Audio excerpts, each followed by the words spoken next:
terungkap fakta di persidangan jika memang itu DNA korban Budi cocok darahnya gitu ya. Berarti apa yang dilakukan oleh terdakwa Ririn dengan terdakwa Priyo saat memasukkan barang ke mobil yang mengaku beras dan telur terpatahkan. Diduga itu adalah korban Budi yang dimasukkan ya teman-teman ya. Profil DNA yang dianalisis dari bercak darah pada swab kapas pada tembok bawah kamar mandi yang berada di dalam kios milik saudara Budi Auludin cocok dengan profil DNA yang dianalisis dari satu buah gigi geraham milik saudara Budi Auludin. Dengan demikian, bercak darah pada barang bukti tersebut berasal dari saudara Budi Auludin. Assalamualaikum warahmatullahi wabarakatuh. Jumpa lagi dan ketemu lagi dengan Sarang Informasi. Sahabat Sarang Informasi, di sini kita masih membahas tentang kasus pembunuhan satu keluarga di Indramayu. Ini masih menjadi teka-teki dan masih sangat menyedot perhatian warga ya. Di sini ada hal yang menarik, fakta-fakta persidangan ini mengungkap, yaitu DNA. Terungkap fakta di persidangan jika memang itu DNA korban Budi cocok darahnya gitu ya. Berarti apa yang dilakukan oleh terdakwa Ririn dengan terdakwa Priyo saat memasukkan barang ke mobil yang mengaku beras dan telur terpatahkan. Diduga itu adalah korban Budi yang dimasukkan ya teman-teman ya. Dan mari kita coba simak terlebih dahulu bagaimana fakta-fakta persidangan ini mengungkap dan membuat terdakwa Ririn ini mati kutu dan tentunya lesu ya, karena memikirkan tentunya hakim akan semakin yakin teman-teman. Kita simak. Dalam kamar mandi yang berada di dalam kios milik saudara Budi Auludin benar terdapat bercak darah. 5 swab kapas pada tembok bawah kamar mandi yang berada di dalam kios milik saudara Budi Auludin benar terdapat bercak darah. 6 swab kapas dan kerikan pada tembok merah muda kamar mandi yang berada di dalam kios milik saudara Budi Auludin benar terdapat bercak darah. 7 swab kapas pada lantai keramik ruang tengah yang berada di dalam kios milik saudara Budi Auludin benar terdapat bercak darah. 8 swab kapas pada pintu atas kamar mandi yang berada di dalam kios milik saudara Budi Auludin benar terdapat bercak darah. 9 swab kapas pada kayu depan rolling door yang berada di dalam kios milik saudara Budi Auludin benar terdapat bercak darah. 10 swab kapas pada lantai kamar mandi benar terdapat bercak darah. Formawi 5 kesimpulan. Berdasarkan hasil pemeriksaan dan analisa laboratoris kriminalistik terhadap barang bukti dapat disimpulkan sebagai berikut. 1. Profil DNA yang dianalisis dari bercak darah pada swab kapas pada tembok bawah kamar mandi yang berada di dalam kios milik saudara Budi Auludin cocok dengan profil DNA yang dianalisis dari satu buah gigi geraham milik saudara Budi Auludin. Dengan demikian, bercak darah pada barang bukti tersebut berasal dari saudara Budi Auludin. 2. Profil DNA manusia yang dianalisis dari bercak darah, potongan cara lepis warna biru, dongker merek lepis, bercak darah pada potongan kain lap motif kotak-kotak hijau, bercak darah pada swab pada kapas di kursi plastik berwarna coklat yang berada di sisi dan atas yang berada di dalam kios milik saudara Budi Auludin, bercak darah pada swab pada kapas pada tembok putih sebelah kanan kamar mandi yang berada di dalam kios milik saudara Budi Auludin, bercak darah pada swab kapas dan kerikan pada tembok merah muda kamar mandi yang berada di dalam kios milik saudara Budi Auludin, bercak darah pada swab kapas pada lantai keramik ruang tengah yang berada di dalam kios milik saudara Budi Auludin, bercak darah pada swab kapas pada pintu atas kamar mandi yang berada di dalam kios milik saudara Budi Auludin, bercak darah pada swab kapas pada kayu depan rolling door yang berada di dalam kios milik saudara Budi Auludin, dan bercak darah pada swab kapas pada lantai kamar mandi tidak berhasil dianalisis karena mengalami kerusakan DNA. Demikian. Jadi bercak darah, ada beberapa bercak darah yang ada di kiosnya korban Budi ini ternyata cocok ya. Ini jaksa ya membacakan di sini ya.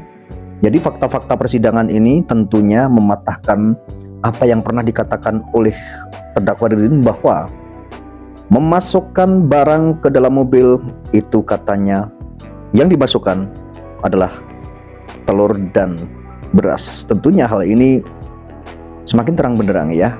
Jadi semakin lama kasus ini berjalan, persidangan itu mengungkap ya bahwa memang dugaannya Budi ini dihabisi oleh terdakwa Ririn.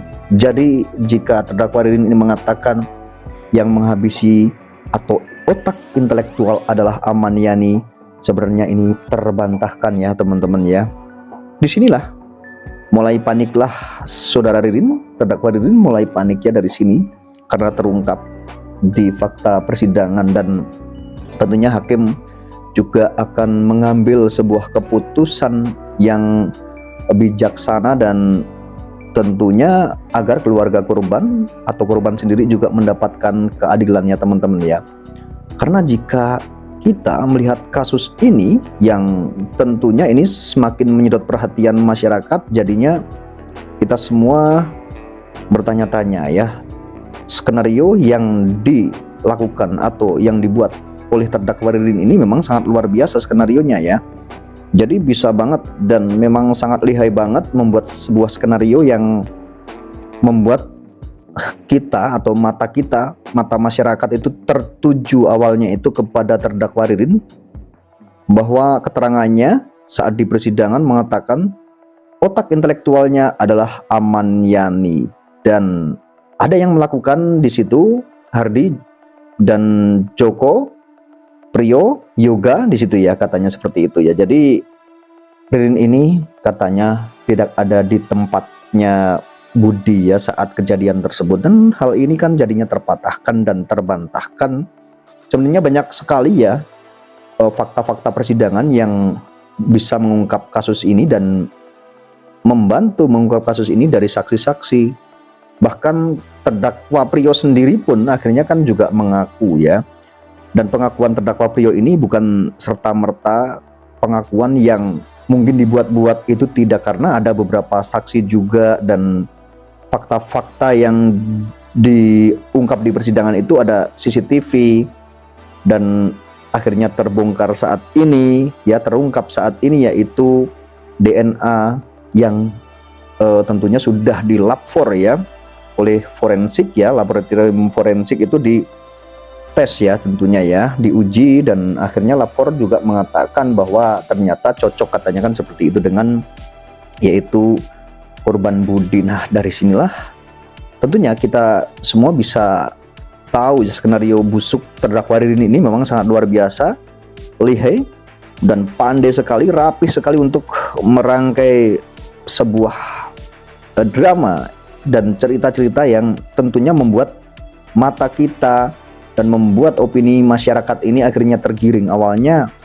saat terdakwa Ririn mengatakan saya dipaksa dan saya dipatahkan kakinya, saya disiksa dan dipaksa untuk mengaku katanya oleh penyidik, makanya dia mengaku, dan pelaku yang sebenarnya itu adalah Aman Yani, katanya seperti itu. Kita semua mungkin tertuju saat itu, dan juga saya sendiri pribadi itu awalnya juga terbangun opininya dan tergiring.